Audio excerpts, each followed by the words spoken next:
प्रभु यीशु मसीह के मधुर और मीठे नाम में आज दिनांक 9 दिसंबर दिन शनिवार को आप सब श्रोताओं का हम स्वागत करते हैं।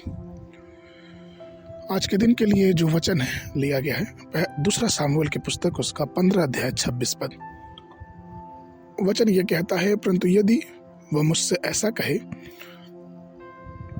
कि मैं तुझसे प्रसन्न नहीं तो अभी मैं हाजिर हूँ, जैसा उसको भाए वैसा ही वह मेरे साथ वर्ताव करे,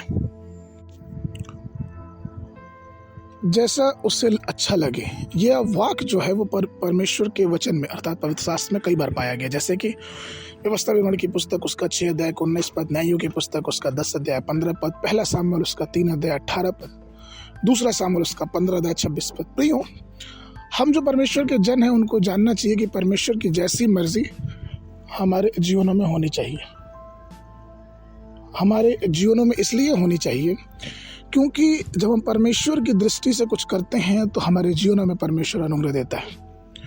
कुछ चीज़ें इंसान की नज़र में सही लगती हैं। नीति वचन का लिखने वाला उसके 14 अध्याय के 12 पद में कहता है कि एक ऐसा मार्ग है जो मनुष्यों को अच्छा दिख पड़ता है, भला जान पड़ता है, लेकिन अंत में उसके नाश ही है। एक कवि जो दार्शनिक था उसने कहा कि जो आंखों के सामने दिखता है वो हमेशा सच नहीं होता, और ये सही बात है। यहाँ तक कि परमेश्वर के दास मूसा की जो अंतिम वाणी थी, जो परमेश्वर के लोगों के लिए अर्थात इसराइलियों के लिए थी, वो व्यवस्था विवरण उसके 6 अध्याय के 18 पद में इस प्रकार से कहता है कि तुम वही करना जो प्रभु की दृष्टि में ठीक है। अर्थात वो ये चाहता था कि मनुष्य अर्थात परमेश्वर के लोग, इसराइली लोग वही करे जो परमेश्वर की दृष्टि में सही हो। जब हम परमेश्वर की दृष्टि में जो सही है वो कार्य करते हैं तो परमेश्वर हमारे लिए मार्ग निकालता है, परमेश्वर हमारे लिए द्वार खोलता है।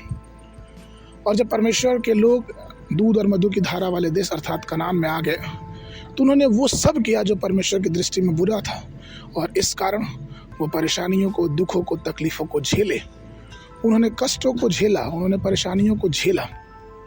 इसलिए बहुत ज़रूरी है प्रियों कि हम परमेश्वर की दृष्टि में जो सही है वो करें। लूत ने भी अपने लिए जो भला उसको लगा उसने सोचा, समझा, उसको चुना, लेकिन उसके लिए भी वो खराब निकला। सदोम गमोरा पता है किस प्रकार से नाश किया गया। इसलिए प्रभु में प्रिय लोगों, जो भी हम सोचते हैं अपनी दृष्टि में अच्छा सोचते हैं, लेकिन हमको अपने सारे काम को परमेश्वर के हाथों में देना है। अपने सारे कार्यों को परमेश्वर को सौंप दे, उससे तोरी चिंता है। वो परमेश्वर जो हमारी चिंता करता है, हमारे सब कामों को जानता है, और जब अपने कामों को परमेश्वर के हाथों में सौंप देंगे तो परमेश्वर हमारे लिए मार्ग खोलेगा। आज के मनन के लिए शुभोपदेशक की पुस्तक उसका 2 अध्याय 26 पद। जो मनुष्य परमेश्वर की दृष्टि में अच्छा है उसको वह बुद्धि और ज्ञान और आनंद देता है, परंतु पापी को वह दुख भरा काम भी देता है कि वह उसका देने के लिए संचय करके ढेर लगाए जो परमेश्वर की दृष्टि में अच्छा हो। यह भी व्यर्थ और वायु को पकड़ने के बराबर है। बाइबल अध्ययन के लिए सुबह के समय दानियल की पुस्तक उसका 11 और 12 अध्याय, शाम के समय यहूदा की पत्री उसका 1 अध्याय। परमेश्वर आप सबको आशीष देवे।